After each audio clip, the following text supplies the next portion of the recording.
트렌디한 뉴스를 따라가봅니다. 손이의 예, 허지웅의 지, 애지 중지 뉴스. 콘텐츠 크리에이터 손희 씨 나오셨습니다. 안녕하세요. 안녕하세요. 저는 이제 목소리도 많이 돌아왔고요. 그러네요. 예, 괜찮습니다. 우리 근데 뭔가 좀 가까이 있네요. 우리 그 전보다. 전에도 이 정도 거리였어요. 아니 뭔가 더 가까워진 것 같아. 그런 것 같아요. 희애 씨께서 들어오시자마자 카메라를 굉장히 부담스러워하셨습니다. 아니 화질이 우리 평소에 쓰던 것보다 좀 좋아가지고. 근데 생긴 건 비슷한데? 우리 저 스튜디오 있던 거랑. 아 그렇기는 하죠. 근데 뭔가 좀 더 이제 모공까지 보일 것 같은 느낌이. 어이구 그렇구만. 해상도가 좀 올라간 것 같습니다. 그런 것 같습니다. 날씨가 좀 춥죠? 왜 그래요? 아니 정 교수님이 왜요? 여기 취조실 갔다고. 창문 있는 취조실이 어딨어. 근데 아무튼 제가 취조실 갔다 그랬는데 그 얘기하고 제 쪽을 봤거든요. 예. 근데 제 쪽은 진짜 취조실 같은 거예요. 그래서 지금 정 교수님이 희애 씨 보고 용의자 손이에 이렇게. 제가 당하는 쪽이었군요. 아 그렇군요. 네네. 오늘 지금 이 방도 춥고요. 맞아요. 밖에 춥습니다. 맞아요. 오늘이 좀 그래, 평소보다, 그러니까 평소에 한 며칠 정도 따뜻했잖아요. 특별한 절기는 아닌데 갑자기 춥네. 근데 오늘 아침에는 정말 손끝이 시릴 정도로 정말 춥더라고요. 예. 그래서 오늘 아침에는 영하권으로 이제 기온들이 다 기록이 됐고요. 낮 기온도 대부분 어제보다 낮을 예정입니다. 예. 서울은 6도 정도, 그리고 대구는 8도 정도에 그친다라고 하고요. 동풍의 영향으로 동해안 쪽에는 이미 눈 예보가 많이 됐다고 하더라고요. 그래서 이럴 때일수록 감기를 또 조심하셔야겠습니다. 맞습니다. 이럴 때 특히 조심을 하셔야 합니다. 자 우리 여기 추워. 잠깐 이제 핫팩 준비해 와야겠다. 여기 뭐 준비해야겠네. 우리 코트 입고 합시다. 코트 입고 해야 네네. 되나? 첫 번째 헤드라인부터 들어갈게. 네, 첫 번째 소식 엔터업계의 지각 변동입니다. 예. 네, 시끌시끌하죠. 그래, 이 이야기가 네. 요즘 뭐 예. 난리 났습니다. 특히 금요일부터 정말 기사가 쏟아지고 있는데요. 예. 이 방탄소년단의 소속사 하이브가 SM 엔터테인먼트의 일대 주주 이수만 전 총괄 프로듀서의 지분 상당액을 인수를 하기로 했죠. 그래서 엔터테인먼트 업계의 지각 변동이 일고 있습니다. 예. 그래서 관련 내용을 제가 한번 정리를 해와봤어요. 사실 이제 이수만 전 총괄 프로듀서 이분이 이제 어떤 그 뭐랄까요, 어떤 조건에 불구하고 사실은 이제 카카오 대 하이브죠. 맞아요. 사실 그렇죠. 금요일부터 굉장히 시끌시끌했습니다. 맞습니다. 사실 말씀 주신 것처럼 그런 구도가 됐는데요. 예. 네, 지금부터는 이제 H사, K사 이런 식으로 표현을 하겠습니다. 예. 네, H엔터는 그러니까 지난 10일에 이수만 전 총괄의 지분 14.8%를 4,228억 원에 인수하겠다라고 공시를 했습니다. 취득 예정일은 3월 6일이고요. 예. 18.46%의 지분을 보유하고 있던 이 전 총괄은 이제는 3% 이하로 이제 지분을 갖게 됩니다. 예. 네, K사가 K엔터를 활용해가지고 이제 추가 지분을 이제 투자를 해가지고 SM을 인수를 하면 이제 진짜 엔터업계 1위가 되는 것이냐 이런 예상들이 많은 상황에서 갑자기 H엔터가 뛰어든 거잖아요.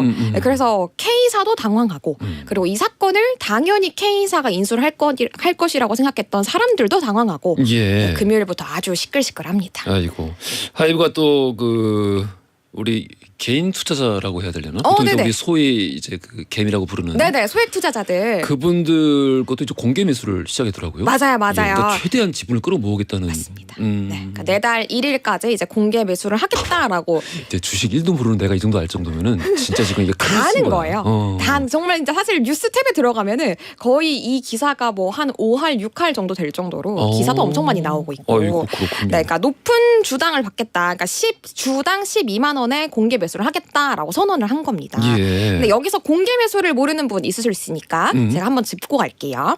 이 공개 매수는요, 경영권 지배를 목적으로 특정 기업의 주식을 주식시장 외에서 밖에서 공개적으로 매수를 하겠다라는 방법이고 이 적대적인 M&A에 주로 쓰입니다. 그래서 쉽게 얘기하면 이제 A 회사가 저희 몇 월 며칠에 주당 얼마에 B 회사의 주식을 사려고 하니까 파실 분들은 그때 파세요라고 공개적으로 선언하고 매수하는 걸 공개 매수라고 얘기를 합니다. 그렇죠. 네.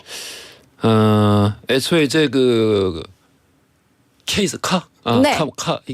K가 이제 네. 예, K엔터가 들어오기 전까지 왜 이수만 전 총괄 프로듀서 네. 이분이 이제 자회사를 따로 만들어 놓고 그렇죠. 라이크. 예, 라이크 만들어 놓고 총 수익, 그러니까 총 매출이 아니라 그 순수익에서 7%를 6% 네네. 했어요. 일정 퍼센테이지를 계속 가져가셨더라고요. 그렇죠. 이거에 대해서 굉장히 좀 그 내부적으로 반발이 있었고 이런 과정에서 어떤 압력이 있었던 모양인데 맞습니다.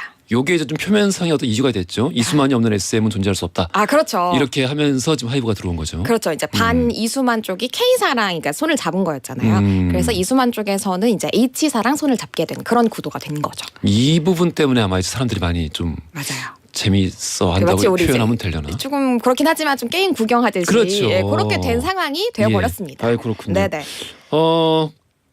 K사는 원래 엔터사업 하고 있지 않았었나요? 맞아요. 하고도 있는데요. 예. 근데 K사뿐만 아니라 이제 N포털도 이제 같이 이제 엔터 쪽에 엄청 관심이 많아요. 예. 근데 이렇게 플랫폼 사업을 하는 곳에서 계속 엔터에 관심을 가지는 이유가 있습니다. 그러니까 글로벌이 수건 사업이기 때문인데요. 그러니까 우리나라에서는 보통 플랫폼 사업들 할 때는 독점 논란에 많이 시달리잖아요. 예. 그래서 이제는 엔터까지 섭렵을 해서 이제 해외로 뻗어나가겠다라는 그런 소망 그런 것들이 담긴 행보라고 보면 되겠습니다.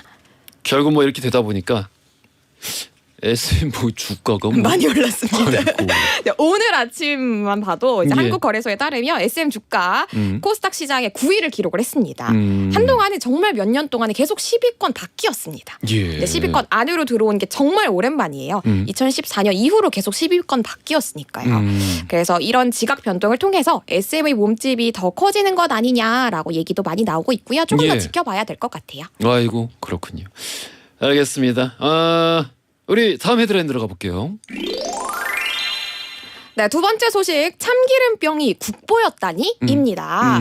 네, 국립문화재연구원이 어제죠 13일에 발간한 유물과 마주하다 내가 만난 국보 보물이라는 책이 있는데요. 이 책에 이제 국보 그리고 보물로 지정된 문화유산 13건에 대한 뒷이야기가 아주 재미있게 담겨 있습니다. 오. 그래서 그중에 후일담 하나를 가져와 보았습니다. 예.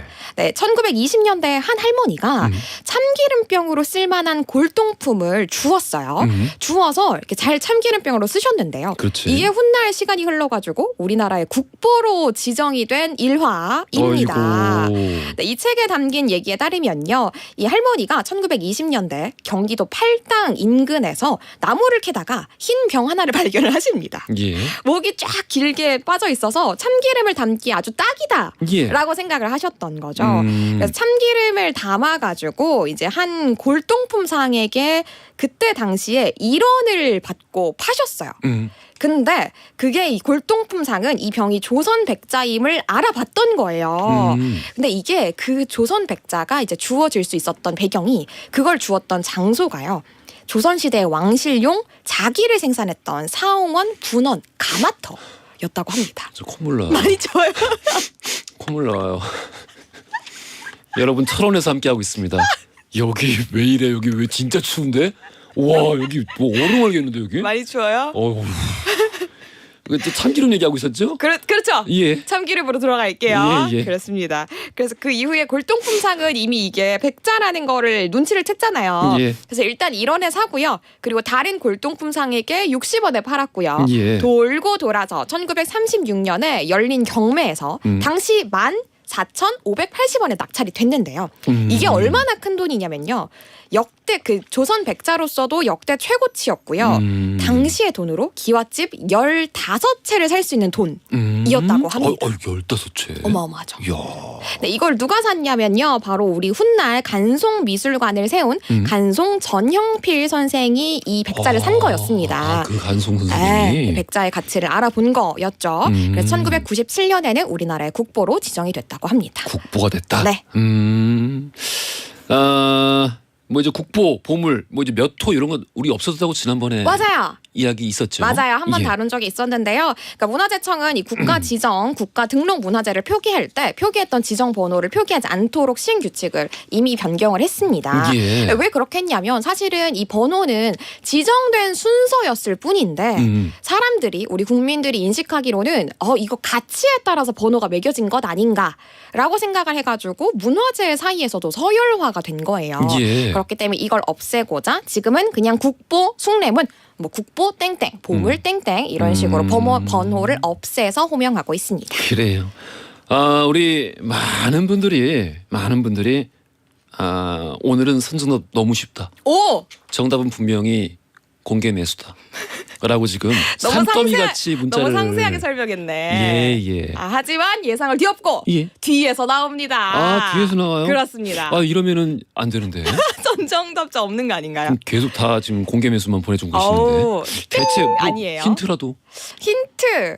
뭔가 우리 국보로 지정하려면 정말 값진 어떤 도자기의 형태를 띄어야 이걸 지정될 수 있었겠죠. 이게 오늘 저기 이야기 나왔던 참기름병 이게 네네. 뭐냐? 네. 이게 원래 소재 흰색이냐, 이게 뭐야? 파란색이냐, 오케이. 황족이냐. 자, 오늘의 퀴즈 들어가 볼게요. 네, 우리나라의 국보 중에 하나는요. 1920년대에 한 할머니로부터 발견이 돼서 한동안의 참기름병으로 사용이 됐습니다. 예. 이 도자기의 종류는 무엇일까요? 오. 1번 백자, 2번 청자, 3번 자개. 정답 아시는 분들 짧은 건 50원, 긴 건 100원이 드는 문자 샵 1035나 무료인 콜라 보내주시면 2부 시작하자마자 당첨자 발표해 드릴게요. 예시 고생하셨고. 감기 조심하세요. ACDC의 백앤블랙 들으면서 2부로 갈게요.